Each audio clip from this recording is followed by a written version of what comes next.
अच्छा जी, ये तो हमारा लास्ट टाइम का पेपर था और ये कुछ क्वेश्चंस हैं जो हमने सॉल्व करने। पहले ज़रा ये क्वेश्चंस देख लेते हैं और ख़ास तौर पे ज़्यादातर जो क्वेश्चन थे ट्रांजिशन में से थे। अच्छा, अब जैसे ये क्वेश्चन है, ये हो सकता है आप में से कुछ ने सॉल्व किया हो, बट ये थोड़ा सा ज़रा आप कह लें कि ट्रिकी क्वेश्चन है। इसमें ये कह रहे हैं कि a number of isomers with the formula CrH2O6 exist. ठीक है, इसके डिफरेंट आइसोमर्स हैं। तो जनरल फार्मूला इज़, अब ये जनरल फार्मूला है CrH2O6 minus NClN Cl3 N dot NH2O. Each isomer contain a 6 coordinated Cr plus 3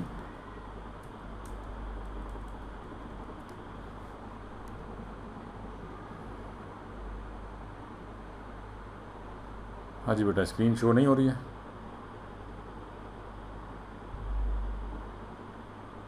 हो रही है सर। बेटा आप दोबारा साइन करो, ठीक है ना। अच्छा जी, तो ये आपके पास इसका जनरल फार्मूला है।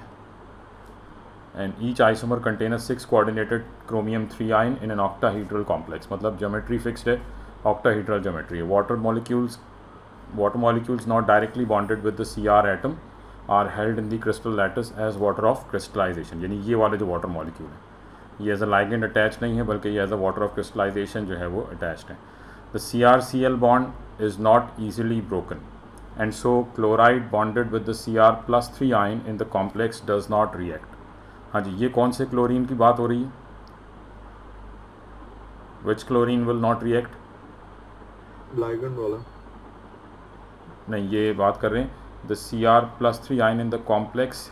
ये कह रहे हैं the CrCl bond is not easily broken and so chloride bonded with the Cr+3 ion in the complex does not react. ठीक है, तो ये आपके पास ये जो कॉम्प्लेक्स, ठीक है, ये कॉम्प्लेक्स वाले क्लोरीन की बात हो रही है। ठीक है, अच्छा, लाइगेंड वाले क्लोरीन की। देन फिर 1 gram sample of 3 of the isomers A, B and C were dissolved in separate samples of water.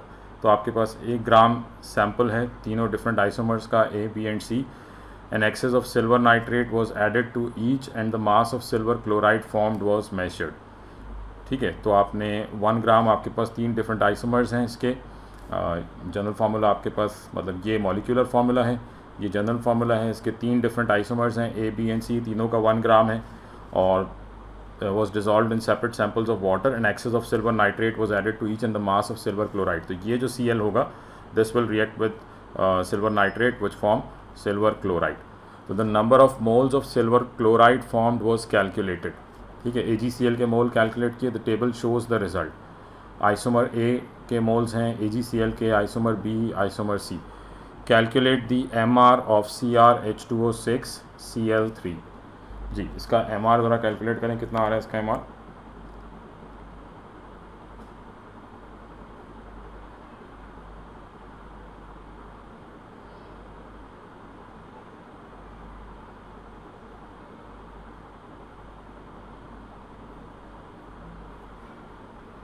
$266.5। 266.5। ठीक है, chromium 52, oxygen water 18 multiply by 6 plus 35.5 multiply by 3, तो ये आना चाहिए 266.5। ठीक है, ये आपने MR कैलकुलेट कर लिया।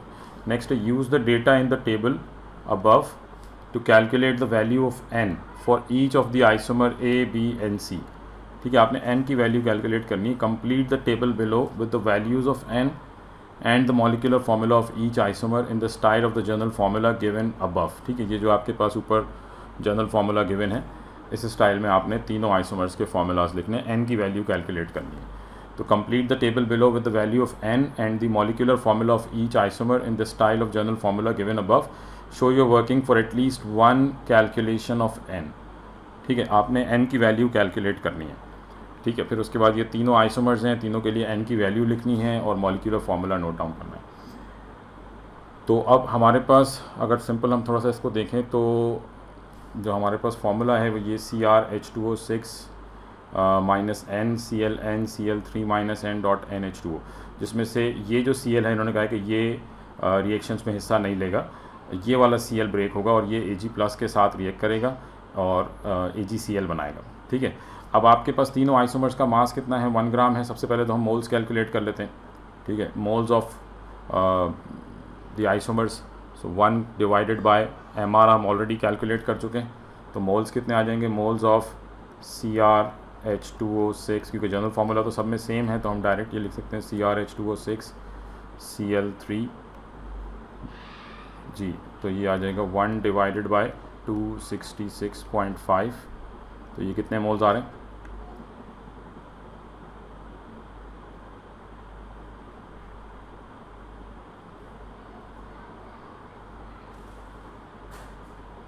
(3.75 into 10⁻³ जी, यही मोल्स आ रहे हैं। जी सर। ठीक है जी, ये आपने मोल्स कैलकुलेट कर लिए। ठीक है, ये आपके पास मोल्स आ गए, किसके, कॉम्प्लेक्स के मोल्स आ गए। ठीक है, अब ये कॉम्प्लेक्स के मोल्स आ गए और मतलब आपके पास ये मोल्स थे और आपने इसको रिएक्ट किया था विद AgCl, और यहाँ से अगर हम देखें तो AgCl के जो मोल्स मिले हैं, लेट सपोज A में अगर हम देख रहे हैं तो A में आपके पास AgCl के मोल्स भी कितने बन रहे हैं, 3.75 into 10⁻³ तो इसका मतलब हम ये कह सकते हैं कि यहाँ से जो आपके पास, मतलब ये जो आपके पास कॉम्प्लेक्स था, इससे कितने Cl- जितने Cl- रिलीज़ हुए हैं उतने ही आपके पास Ag+ थे और उनके रेशो से मतलब सेम मोल्स ऑफ AgCl बन रहे हैं। तो हम ये कह सकते हैं कि when we have 3.75 moles of 3.75 into 10⁻³ moles of chloride ions, ठीक है जी, तो उससे जो आपको AgCl के मोल्स मिल रहे हैं, या आप सिंपल इसको कह लें कि जो कॉम्प्लेक्स है, ठीक है, हम इसको कॉम्प्लेक्स के मोल्स कह देते हैं कि कॉम्प्लेक्स में अगर आपके पास 3.75 into 10⁻³ मोल्स हैं तो AgCl के मोल्स भी कितने बन रहे हैं, 3.75 into 10⁻³ और कॉम्प्लेक्स में सिर्फ Cl- है जो रिएक्ट कर रहा है Ag+ के साथ, तो ऑब्वियसली आप इसको कॉम्प्लेक्स के मोल कह दें या Cl- के मोल्स कह दें, एक ही बात है। ठीक है, तो मैं इसको Cl- के मोल्स कह देता हूँ कि Cl- के मोल्स या कॉम्प्लेक्स के मोल्स एक ही बात है, दिस रिएक्ट विद Ag+, तो मतलब आप ये कह लें कि, और यहाँ से आगे आप, क्योंकि इक्वेशन क्या है, Ag+ + Cl- गिव्स AgCl, तो 1:1 का रेशो है, तो दैट मीन्स कि अगर आपके पास ये 1 मोल है तो अगर ये 3.75 into 10⁻³ है तो ये भी 3.75, तो मतलब 1:1 का रेशो हो गया। तो इसका मतलब A में आपके पास Cl कितने हैं, 1। ठीक है, यानी अगर हम यहाँ पे ये फॉर्मूला देखें तो Cl की वैल्यू यहाँ पे कितनी आनी चाहिए, 1, और Cl की वैल्यू 1 है तो मतलब N की वैल्यू क्या हो जाएगी,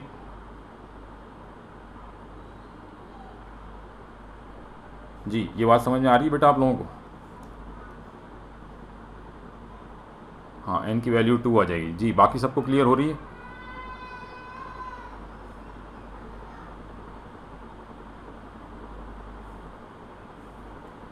टू कैसे, क्योंकि N मतलब ये आप कह रहे हो कि Cl जो है, ये अगर हम यहाँ पे फॉर्मूला लिख रहे हैं CrH2O6 -NClN, अब आप ये कह रहे हो कि ये वाला Cl जो है ये 1 होना चाहिए।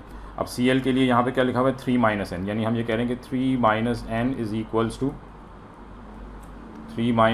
इक्वल्स टू 1, क्योंकि आपने ये कहा है कि यहाँ पे मतलब ये वाला Cl है जो Ag+ के साथ रिएक्ट कर रहा है, क्योंकि 1:1 का सेम मोल्स आ रहे हैं, इसका मतलब ये 1:1 के रेशो में है। आइसोमर A जो है वो AgCl के साथ 1:1 के रेशो में है, तो यहाँ पे आपके पास 1 आ जाएगा। तो इसको N के लिए सॉल्व करोगे तो सिंपल आपके पास N की वैल्यू क्या आ जाएगी, N is equals to 2। Clear है बात, जी सर। ठीक है, तो ये आपके पास N की वैल्यू आ गई 2। तो अब इसका मतलब यहाँ से फॉर्मूला क्या बन जाएगा, N इज़ इक्वल्स टू 2, तो फॉर्मूला क्या हो जाएगा, CrH2O6 -N, मतलब 6 - N कितना हो गया, 6 - 2 4 Cl2Cl, और ये कितने NH2O क्या हो जाएगा, 2H2O। तो आपके पास जो पहला आ गया यहाँ पे N की वैल्यू 2, CrH2O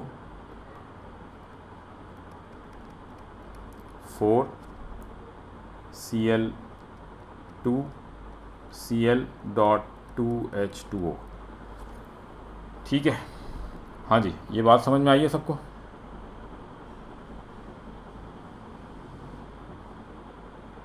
सर बाकी जो वाटर मॉलिक्यूल्स हैं वो क्रिस्टलाइजेशन में यूज हो गए।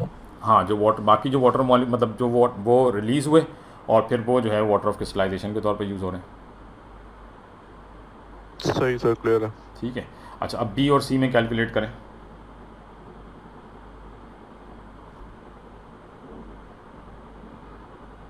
ये आपके पास मोल्स हैं।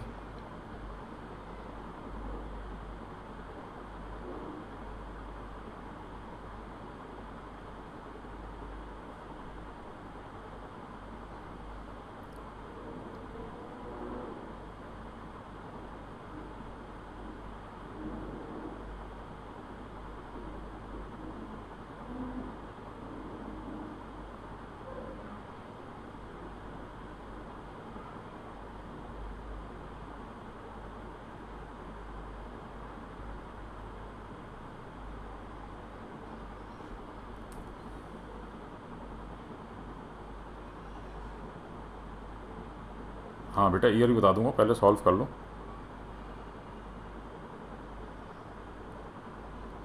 B n is equals to 1 and C n is equals to 0। n is equals to 1 and b।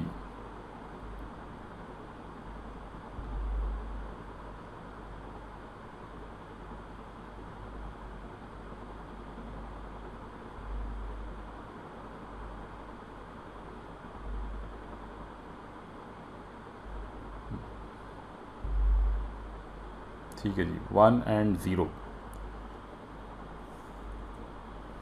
ठीक है, अगर आप यहाँ पे मोल्स कैलकुलेट करते हैं,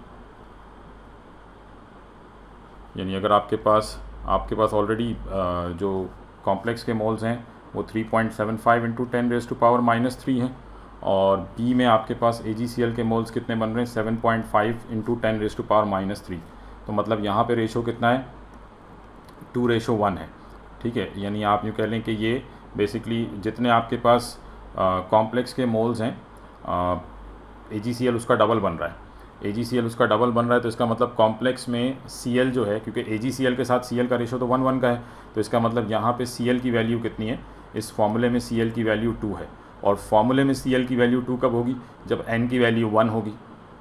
ठीक है, तो अगर आपके पास 2 मोल्स, जितने भी कॉम्प्लेक्स के मोल्स हैं, कॉम्प्लेक्स के मोल्स से डबल, क्योंकि हम देख रहे हैं इसके हिसाब से, देखें हम इसके हिसाब से रेशो देख रहे हैं, इसके हिसाब से, कॉम्प्लेक्स के हिसाब से। तो अगर कॉम्प्लेक्स के मोल्स के मुकाबले में AgCl के मोल्स डबल बन रहे हैं तो इसका मतलब इस फॉर्मूले में Cl की वैल्यू 2 है, क्योंकि AgCl के साथ Cl का रेशो 1:1 का है। ठीक है, तो यहाँ पे आपके पास Cl की वैल्यू 2 हो जाएगी अगर डबल मोल्स बन रहे हैं, तो Cl की वैल्यू 2 हो जाएगी, और Cl की वैल्यू 2 हो जाएगी तो n की वैल्यू क्या हो जाएगी 1, क्योंकि Cl की वैल्यू, हाँ Cl की वैल्यू 2, और Cl की वैल्यू 2 कब होगी, जब आपके पास n की वैल्यू 1 हो जाएगी। तो n is equals to 1, n is equals to 1, ये सारा फार्मूला सेम रहेगा, यहाँ पे Cl और ये Cl2 हो जाएगा। और फिर इसी तरीके से थर्ड में अगर हम देखें तो थर्ड में आपके पास उसका 3 टाइम्स बन रहा है, कॉम्प्लेक्स के मोल्स के मुकाबले में AgCl के जो मोल्स आ रहे हैं वो 3 टाइम्स आ रहे हैं। 3 टाइम्स आ रहे हैं मतलब इस फार्मूला में Cl की वैल्यू क्या है 3, और Cl की वैल्यू 3 कब होगी, जब n की वैल्यू 0 हो जाएगी, यानी आपके पास कॉम्प्लेक्स में Cl है ही नहीं, सिर्फ वाटर मॉलिक्यूल्स हैं। तो फार्मूला क्या हो जाएगा, n is equals to 0 CrH2O 6 Cl3। ये मई जून 17 पेपर 42 है जी। क्लियर है ये सबको?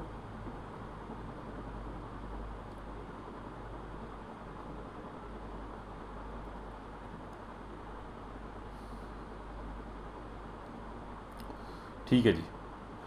ईयर बेटा ये 2017 पेपर 42 क्वेश्चन नंबर पता नहीं मेरे पास है, हाँ क्वेश्चन नंबर 4। ठीक है भाई, 2017 मई जून 42 क्वेश्चन नंबर 4। ठीक है जी, क्लियर हो गई ये बात, इसमें किसी को कोई कन्फ्यूज़न? अच्छा, उसके बाद बाकी के इसमें पार्ट सिंपल हैं, जस्ट टाइप ऑफ आइसोमेरिज्म वगैरह है वो आप देख लीजिएगा, इसको मैं स्किप कर रहा हूँ। अच्छा, दूसरा जो क्वेश्चन था ये क्वेश्चन है, ठीक है, ये भी किसी स्टूडेंट ने भेजा है कि complete the table by predicting appropriate coordination number formula and charges for the complex C, D, E and F। अच्छा, अब इसमें क्वेश्चन सिंपल वो ये पूछ रहे हैं कि जी हमें कैसे पता लगेगा कि कोऑर्डिनेशन नंबर क्या है। ठीक है। यहाँ पे आपके पास मेटल आयन Cr+3 है, Cn- साइनाइड जो है वो लाइगेंड है, ठीक है। और दूसरी तरफ आपके पास जैसे निकल के साथ जब आपके पास ये इथाइलिन डायमाइन है तो कोऑर्डिनेशन नंबर 6 है, ठीक है। तो क्वेश्चन जो है वो सिंपल ये कि हम कैसे फाइंड आउट करेंगे कोऑर्डिनेशन नंबर क्या होगा। तो बेटा सिंपल आपने क्या देखना है, मतलब जो आपकी नॉलेज है टॉपिक के हिसाब से आपने जस्ट उस नॉलेज को यूज़ करना है यहाँ पे। यानी आपको मालूम है Cl is a larger ligand, तो Cl जो है ये कभी भी लार्ज हायर ऑक्सीडेशन स्टेट में, मतलब आप कह लें कि Cl जो है वो हायर कॉम्प्लेक्स नहीं बनाएगा, ठीक है।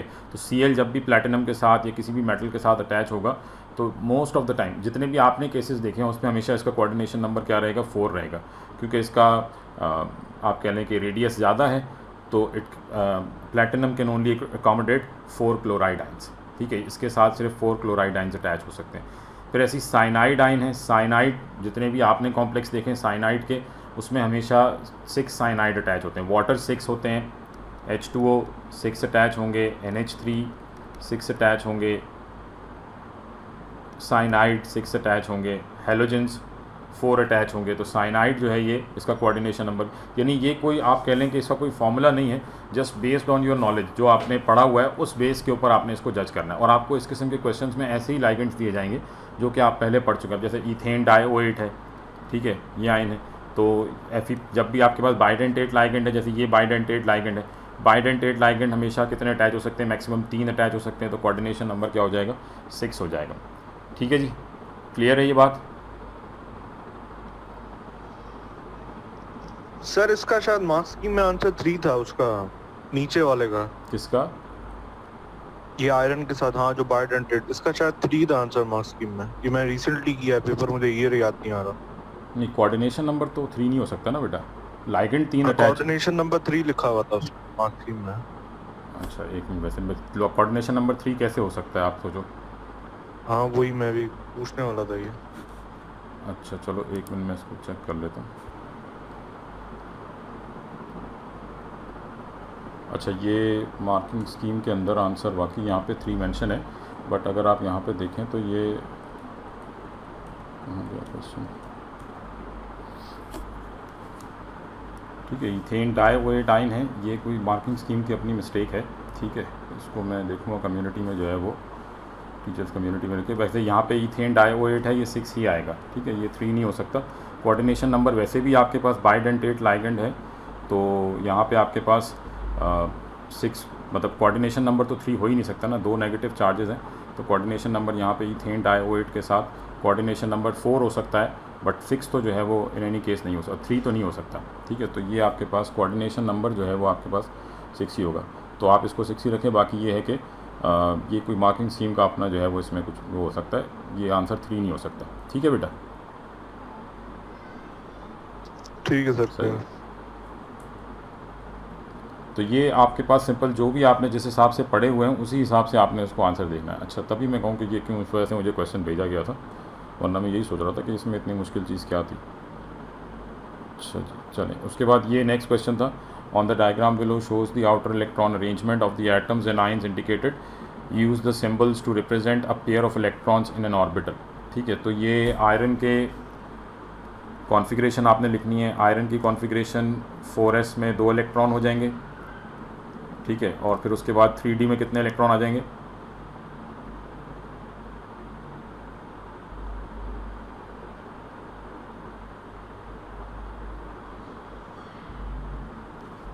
छः 3D में 6, ठीक है, 1 2 3 4 5 और ये 6, 4s ये हो जाएंगे, ठीक है। फिर उसके बाद अगर आपने 4s और 3d में मतलब ये आपके पास जब ये कॉम्प्लेक्स में कन्वर्ट हो गया है तो उसके बाद 4s में इलेक्ट्रॉन 0, 4s में से इलेक्ट्रॉन चले गए +2, और फिर आपके पास 5 इलेक्ट्रॉन हैं, 1 2 3 4 5, ये इस तरह से भी हो सकते हैं, ठीक है।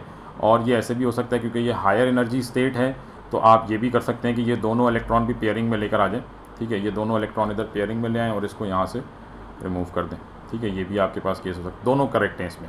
यानी आप ये कह सकते हैं क्योंकि हायर स्टेट की वजह से जो आपके इलेक्ट्रॉन्स हैं वो सेम ऑर्बिटल के अंदर जंप कर जाएं, तो ये दोनों पॉसिबिलिटीज़ हैं, आप दोनों में से कोई भी बना सकते हैं। फिर उसके बाद जिंक +2, 4s में से 2 इलेक्ट्रॉन गए, 0, जिंक +2 में 3d कम्प्लीटली फिल्ड होगा। ये 1 2 3 4 5 6 7 8 9 10 कम्प्लीटली फिल्ड हो जाएगा। Use the above diagram to explain why Fe+2 ions are coloured whereas Zn2+ ions are colourless. So Fe+2 ions जो हैं ये कलर्ड हैं, Zn2+ कलरलेस हैं, बिकॉज Zn2+ के केस में आप कह सकते हैं कि all the orbitals are completely filled. ठीक है, तो एनर्जी डिफरेंस तो जो है वो विजिबल रेंज में लाई करता है, बट यहाँ पे इलेक्ट्रॉन जंप कर सकते हैं, यहाँ पे इलेक्ट्रॉन जंप ही नहीं कर सकते। तो in case of Zn2+ all the orbitals are completely filled. तो आप डिटेल्ड आंसर लिख सकते हैं, बस मैं जो मेन चीज़ें वो यहाँ पे डिस्कस कर रहा हूँ। So all the orbitals are completely filled. ठीक है जी। उसके बाद when concentrated HCl is added to a solution of Cu+2 ions and the solution turns yellow. State the formula of the species responsible for the yellow color and name the type of reaction that has occurred. जी, formula of the species that is responsible for the yellow color, CuCl4, CuCl4 charge 2-, ठीक है, and the type of reaction that is ligand substitution. Ammonia can react as a base or as a ligand.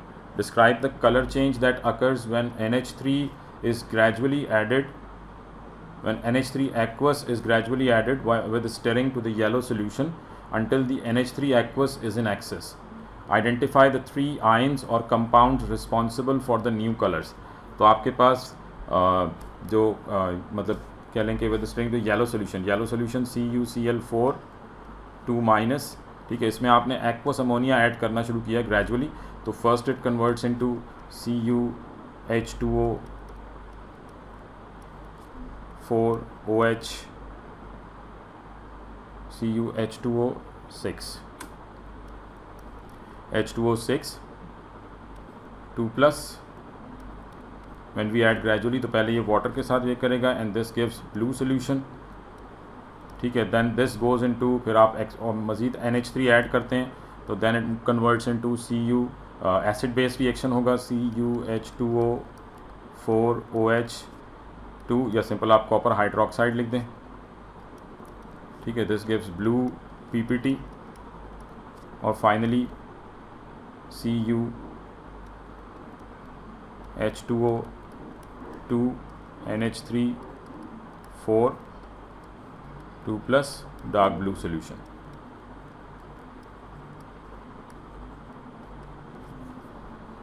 ठीक है जी, ये 3 आपके पास reaction हो जाएंगे।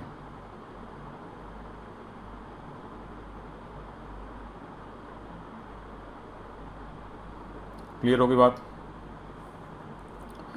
Next है when aqueous solution of Ki and K2SO2O8 are mixed almost no reaction occurs, but when a few drops of Fe2+ और Fe3+ are added. ये last time भी हमने क्वेश्चन किया था, तो आप इक्वेशन चाहे आयनिक फॉर्म में लिख दें या इन दोनों को रिएक्ट करा दें। Ki react with K2S2O8 to give K2SO4 plus, इसको बैलेंस कर लें 2I2। ठीक है, तो और चाहे तो आयनिक इक्वेशन वैसे लिखा नहीं है तो बेहतर ये कि आप इसको इक्वेशन को ऐसे ही लिखें। ठीक है, state the precise role of iron ions during the reaction as a catalyst, और the presence of either Fe2 is able to speed up. तो ये रिएक्शन तो हमने लास्ट टाइम किए थे, इसको मैं स्किप करता हूँ। ठीक है जी। अच्छा, फिर उसके बाद ये इलेक्ट्रोकेमिस्ट्री में से क्वेश्चन है, lead chloride can be used in the manufacture of some types of coloured gases. ठीक है, in the space below identify what the 4 letters A, D in the above diagram. मेरे ख्याल में ये सबको क्लियर होगा। इन अ सैचुरेटेड सोल्यूशन, अच्छा ये क्वेश्चन था, in a saturated solution PbCl2 the concentration of PbCl2 is 3.5 × 10⁻⁻²। मतलब कि स्टैंडर्ड सोल्यूशन से कम है। स्टैंडर्ड सोल्यूशन में क्या होगी 1 मोल पर dm³, यहाँ पे स्टैंडर्ड सोल्यूशन से कम है। तो the E0 for the lead electrode is -0.13 volt. Predict the potential of the right hand electrode. Right hand electrode कौन सा है? लेड वाला। So predict the potential of the right hand electrode in the diagram above. Indicate this by placing a tick in the appropriate box in the table below. जी, electrode potential अब ये कह रहे हैं कि जो आपके पास Pb2 plus 2 electrons gives Pb, इसका E नॉट वैल्यू कितना है? E नॉट वैल्यू है -0.13, but this is when the concentration is 1 mole per dm3. Right now the concentration is 3.5 into 10 power -2. तो मतलब जो लेड आयन की कंसनट्रेशन है ये कम हो गई है. तो जब लेड आयन की कंसनट्रेशन कम होगी, इक्विलिब्रियम शिफ्ट्स बैकवर्ड रिएक्शन होगा, मीन्स के more oxidation reaction takes place. So this value goes more negative. This value goes more negative, so it becomes -0.17. ठीक है जी, क्लियर है? अच्छा, इसके बाद का आगे क्वेश्चन वो सेम, बस ये चीज़ आपने. अच्छा चलें, तो ये कुछ क्वेश्चंस हो गए और इसके अलावा भी कुछ क्वेश्चंस थे, बट वो मैं अभी आज पहले ये टॉपिक हम कंप्लीट कर लेते हैं जो हमारा पेपर चल रहा था.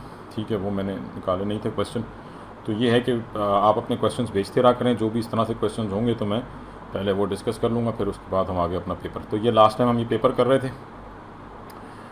अच्छा जी, ये इसमें नेक्स्ट जो हमारे पास क्वेश्चन है, the compound responsible for the hot taste of chilli peppers in capsicum, its molecular structure can be reduce by the following reaction scheme. ठीक है, ये आपके पास एक पूरा रिएक्शन सिंथेसिस है. अब इसमें ये कह रहे हैं कि compound CDNE all reacts with sodium carbonate. ठीक है, C, D और E ये सब के सब रिएक्ट कर रहे हैं किसके साथ? सोडियम कार्बोनेट के साथ. सोडियम कार्बोनेट के साथ एसिड रिएक्ट करते हैं, तो मतलब कि D भी एसिड है, E भी एसिड है और C भी एसिड है. ठीक है, तो ये चीज़ हमें पता लग गई. अब कह रहे हैं answer the following question suggest reagent. ठीक है, इसमें आपने सब मतलब इसमें अगर हम डायरेक्ट बस इसको क्वेश्चंस को छोड़ते हैं और डायरेक्ट ये स्ट्रक्चर सारे सॉल्व करते हैं तो ये आपके पास आसानी से सॉल्व होता जाएगा. तो अब इसमें हमारे पास पहले तो ये स्ट्रक्चर है, C जो है ये एसिड है. अच्छा, इस किस्म के क्वेश्चंस में क्योंकि ये स्टार्ट में ही आपके पास मॉलिक्यूलर फार्मूला ऐसे गिवन है, तो बेहतर ये है कि हम इसको यहाँ से स्टार्ट करें, बिल्कुल नीचे से. ठीक है, हमारे पास BrCH2 है. आपने रिएक्ट किया है, कन्वर्ट किया हीट विद KCN के साथ रिएक्ट करेंगे तो Br सब्सटीट्यूशन होगी, Br को डिस्प्लेस करेगा साइनाइड. तो हम डायरेक्ट फार्मूला बनाते हैं CH2, 4 CH2 में, CH2 जगह छोटी है तो स्केलेटल बनाते हैं, 1 2 3 4, ये तो 4 CH2 हो गए. और फिर उसके बाद CN, C triple bond N और C ट्रिपल बॉन्ड N. ठीक है, ये बन गया C6H8N2. फिर उसके बाद नेक्स्ट रिएक्शन में साइनाइड कन्वर्ट हो रहा है एसिड में, तो ऑब्वियसली हाइड्रोलिसिस होगी. तो C6H10O4, 1 2 3 4, 4 कार्बन हो गए और 5वां कार्बन एसिड में कन्वर्ट हो गया, C डबल बॉन्ड OH और यहाँ भी C डबल बॉन्ड OH, ये हाइड्रोलिसिस हो गई. ठीक है, तो आप देख लें ये जस्टिफाई करेगा मॉलिक्यूलर फार्मूला को. उसके बाद रिएक्शन 3 पे आते हैं. रिएक्शन 3 में क्या हो रहा है? एसिड अल्कोहल है, अल्कोहल कन्वर्ट हो रहा है, ऑक्सीडाइज हो रहा है, CH3 to CH, मतलब ये कार्बन इसके साथ 2 CH3 आ गए और फिर उसके बाद इसके साथ एक कार्बन है, ये CH3 CH2, इस कार्बन के साथ डबल बॉन्ड OH. ये आपने स्ट्रक्चर समझ में आ रहे हैं बेटा ये स्ट्रक्चर? हाँ जी, इसमें किसी को कोई कन्फ्यूजन?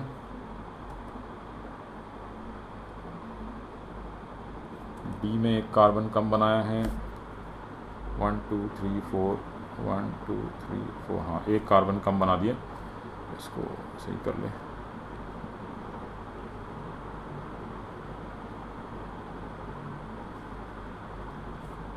ठीक है जी, तो ये कितने हो गए? 1 2 3 4 5, ये 6 डबल बॉन्ड OH. ठीक है जी, क्लियर है? यहाँ तक क्लियर है सबको?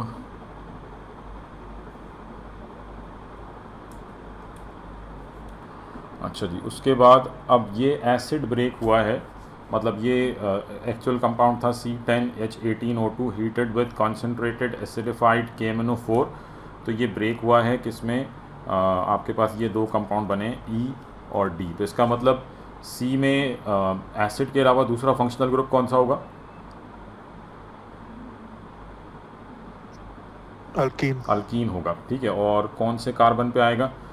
आपके पास 1 2 3 4 5 6 छठे कार्बन पे आएगा। तो हम कहते हैं 1 2 3 4 5 6, ये सिक्स कार्बन आ गया। इसके बाद वाले कार्बन पे ये डबल बॉन्ड आया, मतलब ये वाला कार्बन, ठीक है। और इसके साथ ये, तो ये कितने कार्बन हो गए? 1 2 3 4 5 6 7 8 9 10, ठीक है। और यहाँ पे C डबल बॉन्ड OH।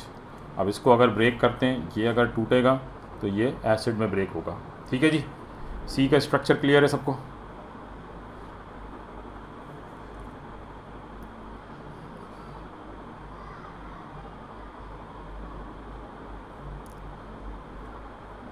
ठीक है। और फिर उसके बाद अब आ जाते हैं रिएक्शन 1 पे, जिसमें आपने कैप्सिकम को बॉईल किया है विद H3O+, ठीक है। तो हमारे पास दो फंक्शनल ग्रुप हैं, NH2 और एसिड। और ऑब्वियसली अगर आप इन दोनों को कंबाइन करेंगे अमाइड लिंक बनेगा जो कि हाइड्रोलाइज होगा। तो इसका मतलब हाइड्रोल, अच्छा आप इसको ये भी बना सकते हैं, ईस्टर लिंक भी बन सकता है, ठीक है। दोनों तरफ से बन सकता है ये। तो अगर कोई ईस्टर लिंक बनाएगा वो भी करेक्ट है, और अगर कोई अमाइड लिंक बनाता है तो वो भी करेक्ट है। तो मेरी नज़र पहले अमाइड पे पड़ी है तो अमाइड बना लेते हैं, ठीक है जी। तो ये बन जाएगा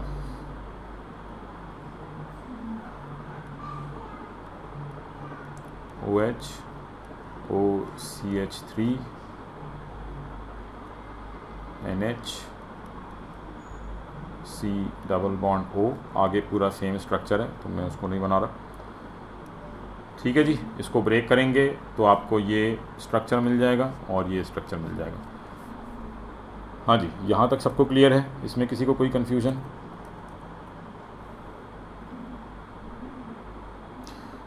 स्ट्रक्चर भी बना सकते हैं, मतलब बेटा समझा नहीं मैं बात, क्या कह रहे हो अब्दुल्ला?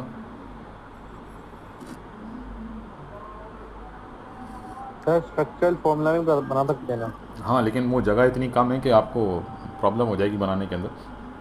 तो बेहतर है कि आप, और ये आसान है। देखो मैं हमेशा ये कहता हूँ कि जहाँ मेंशन नहीं है वहाँ आपकी मर्ज़ी है। मार्किंग स्कीम में आप जब भी देखोगे आपको स्केलेटल ही मिलेंगे ज़्यादातर, ठीक है। तो मतलब ये है कि एग्जामिनर जो है वो प्रेफर करते हैं स्केलेटल स्ट्रक्चर्स को। तो अगर आपको लगता है कि आप बना सकते हो, अगर मेंशन कुछ नहीं है और आपको पता है कि आप बिल्कुल सही बना लोगे स्केलेटल, तो स्केलेटल ही बनाओ। अगर आपको डाउट है तो फिर स्केलेटल नहीं बनाओ, फिर जो आपको बेहतर बनाने में आता है वो बनाओ, ठीक है। अगर मेंशन नहीं है, जहाँ मेंशन है वहाँ तो फिर वही बनाना पड़ेगा। स्ट्रक्चरल मेंशन है तो स्ट्रक्चरल, स्केलेटल मेंशन है तो स्केलेटल, ठीक है। क्लियर होगी बात? अच्छा जी। और मेरे ख्याल में आगे अब ये suggest reagents and conditions for reaction 3, ये सारा उसी क्वेश्चन से रिलेट करता है। What type of reaction is reaction 4, suggest reagent and conditions for. तो ये सब कुछ वही सेम है, हमने पूरा स्ट्रक्चर बना दिए। तो मेरे ख्याल में आप किसी, तो ये पार्ट से स्किप कर दूँ जी।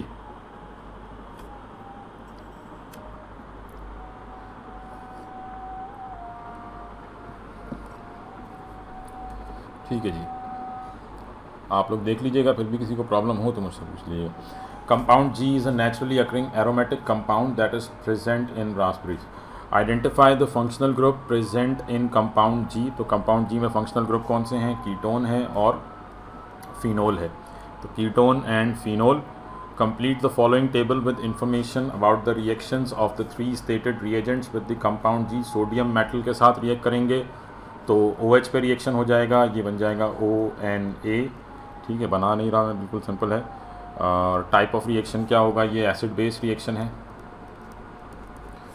एक्वस ब्रोमीन के साथ रिएक्ट करेंगे तो ये तो बहुत कॉमन रिएक्शन है, वही 2 और 4 के ऊपर, ठीक है। आपके पास 1 2, ये 1 2 3 4 5 6, यहाँ पे Br आ जाएगा और यहाँ पे Br आ जाएगा, ठीक है जी। ये सब्स्टिट्यूशन रिएक्शन। उसके बाद एक्वस अल्कलाइन आयोडीन के साथ रिएक्ट करेंगे तो ये ब्रेक हो जाएगा, ये एसिड में कन्वर्ट हो जाएगा, दिस बिकम CO2 नेगेटिव, और ये O नेगेटिव भी बन सकता है, OH भी आप इसको छोड़ सकते हैं, ठीक है जी। क्लियर? ये सिंपल से रिएक्शंस थे, कोई प्रॉब्लम इसमें?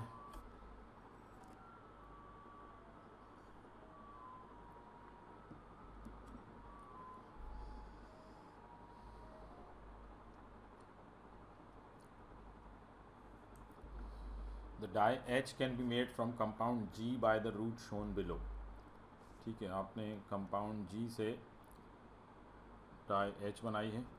Draw the structure of the amine J and the amine J, amine J जो है वो अमाइन है, and the intermediate K in the boxes above. तो J अमाइन है, तो सिंपल पता लग गया यहाँ पे कि बेसिकली ये वाला पार्ट जो होगा ऑब्वियसली ये अमाइन हो जाएगा। ठीक है, तो इसको हम जो है वो अमाइन में कन्वर्ट कर देते हैं। तो ये simple SO3H benzene ring, SO3H और फोर्थ पोजीशन पे NH2, और फिर उसके बाद आपने इसको कन्वर्ट करना है डाई में, तो इसका मतलब एजोनियम डायजोनियम आयन बनेगा यहाँ पे SO3H और ये N2 प्लस। तो इसकी कंडीशंस होंगी वो बार बार हम बात कर चुके हैं इसके ऊपर। Suggest a reaction scheme by which compound G and propanoic acid could be converted into compound L। ठीक है जी, कंपाउंड G क्या है, ये आपके पास यहाँ पे कंपाउंड G है, ये कंपाउंड G है, दिस इज़ कंपाउंड G। ठीक है, इसको रिएक्ट करना है विद, तो मतलब यहाँ पे हमारे पास कंपाउंड G कौन सा है, ठीक है, ये कंपाउंड G है, दिस इज़ कंपाउंड G।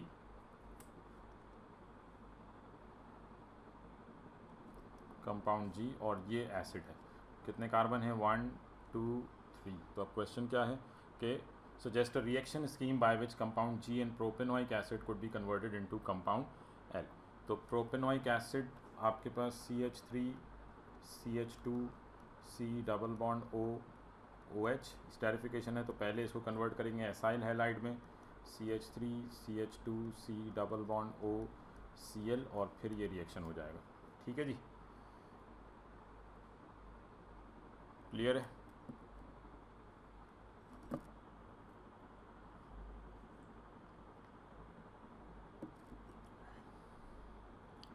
ठीक हो गया, चलें ये सेक्शन बी आ गया।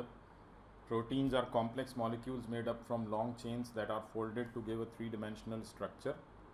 Study the table which describe aspects of bonding in protein. For each description of a bonding type, indicate whether it contributes to the primary, secondary or tertiary structure of a protein. So disulfide bond between parts of chain, that is tertiary structure. Hydrogen bonds in a beta pleated sheet, that is secondary structure. Ionic bond between parts of the chain, हाँ जी, ionic bond between parts of the chain,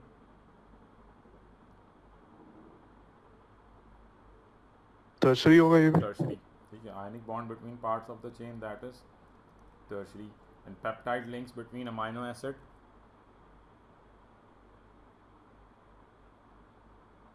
primary। ठीक है, between amino acids, that is primary।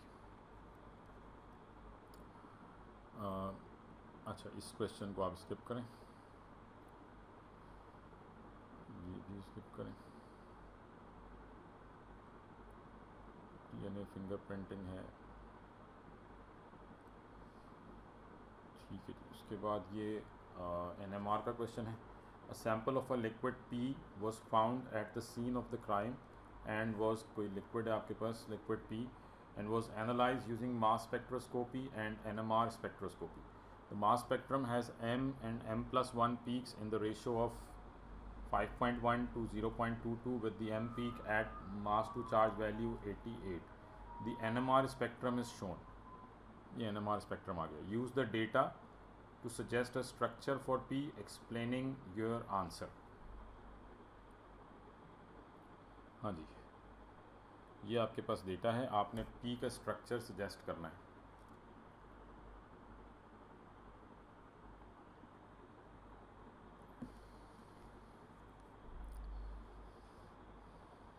अच्छा, इसके बाद हमारे पास कितने questions हैं, चलें ये मैं स्ट्रक्चर आप पे छोड़ रहा हूँ, ये आप सॉल्व करिएगा खुद से, ठीक है। और मैं ज़रा इस पर नेक्स्ट क्वेश्चन पे आ जाता हूँ।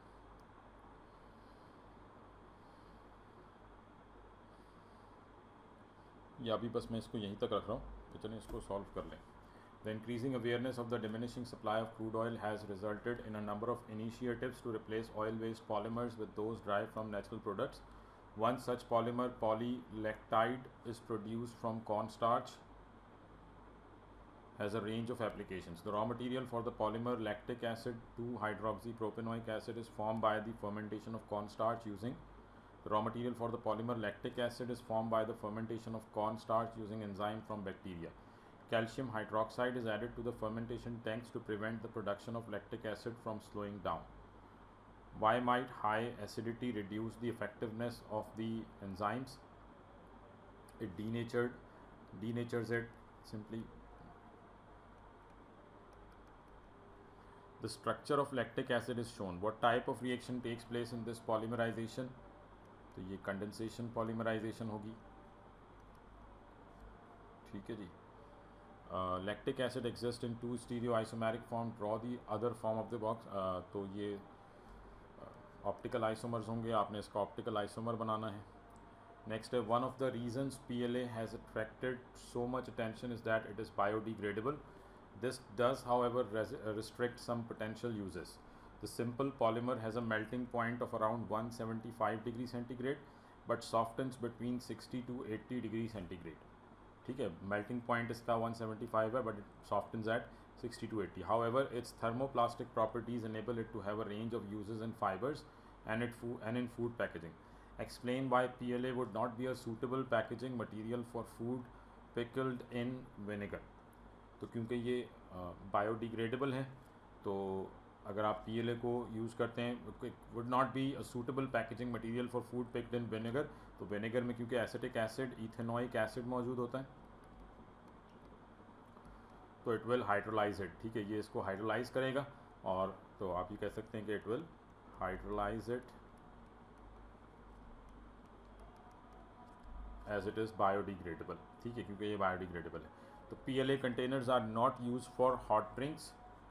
For hot drinks suggest why, क्योंकि ऊपर टेम्परेचर बताया गया है कि 60 to 80 पे it get softens. So because it softens at high temperature, it softens at high temperature. ठीक है जी, क्लियर है यहाँ तक बात?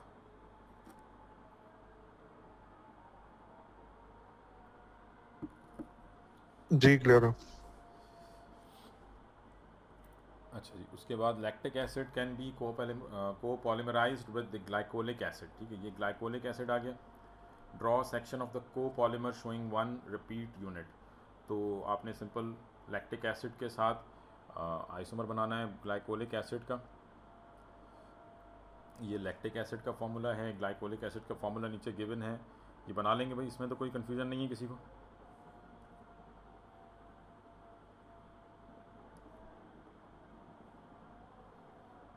जी सब बना लेंगे.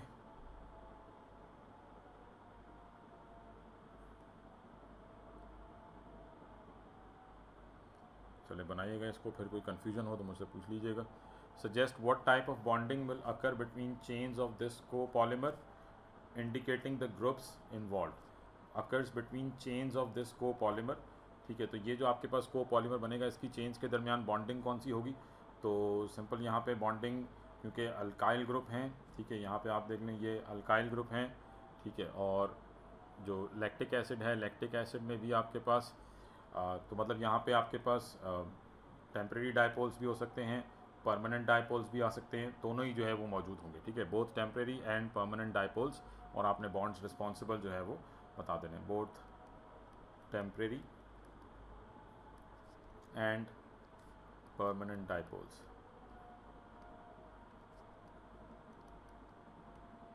Suggest one property in which the copolymer differs from PLA. ठीक है, ये जो कोपॉलीमर है लैक्टिक एसिड और ग्लाइकोलिक एसिड का, इसमें और PLA में एक किसी भी एक प्रॉपर्टी का डिफरेंस बताना है, तो आप कह सकते हैं कि इसकी डेंसिटी डिफरेंट होगी, डेंसिटी डिफ़र कर सकती है, सॉल्युबिलिटी डिफ़र कर सकती है. ठीक है, कोई भी एक प्रॉपर्टी जो है वो यहाँ पे किसी भी एक फिज़िकल प्रॉपर्टी को आप मेंशन कर सकते हैं. क्लियर हो गई बात? तो ये सिंपल क्वेश्चन था. अच्छा चलें हम वो भी ऊपर डिस्कस कर लेते हैं, जो हमारे पास ये सैम्पल था. अच्छा, अब इसमें क्या है, sample of liquid P was found at the scene of the crime and was analysed using mass spectroscopy. अब इसमें आपके पास MR है 88. सबसे पहले तो कार्बन एटम्स निकाल लेते हैं, कितने कार्बन एटम आ रहे हैं। रेशो है 5.1.22 का, कार्बन एटम्स कितने आ रहे हैं।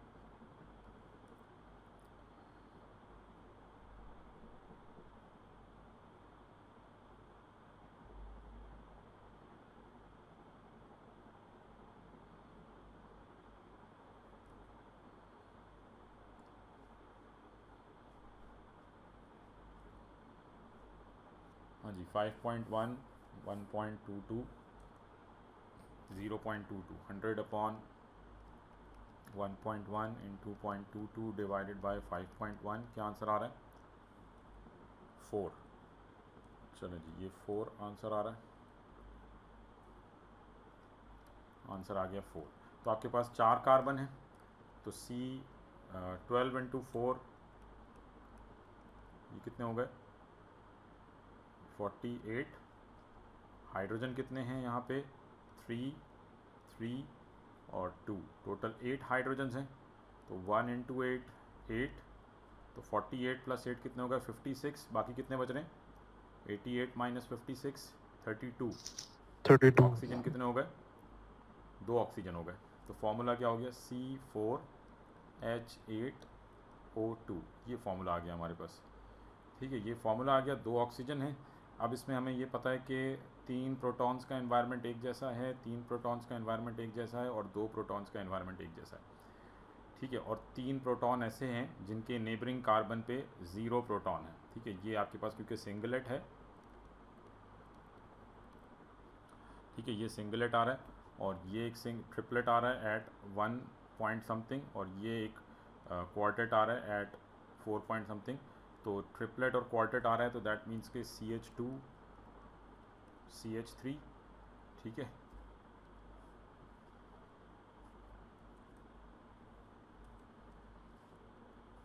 this gives triplet and this gives quartet। और फिर उसके बाद सिंगलेट के लिए अब क्योंकि 2 ऑक्सीजन भी बनाने, तो सबसे आसान तो यहाँ पे मतलब ये ईस्टर, क्योंकि 4 कार्बन पूरे करने हैं आपको, तो C डबल बॉन्ड O ये हो गया, और उसके बाद CH3 ये सिंगलेट दे देगा, this gives singlet. CH3 C double bond O O CH2 CH3, 4 carbon हो गए, 8 हाइड्रोजन हो गए, 2 ऑक्सीजन हो गए, 3 डिफरेंट पीक्स हो गई, सिंगलेट ट्रिपलेट और क्वार्टेट सब जस्टिफाई हो गए यहाँ पे। और आप चाहें तो रेंज भी आप कंफर्म कर सकते हैं, तो वो इसी रेंजेस में आ रहे होंगे। हाँ जी, क्लियर है बात।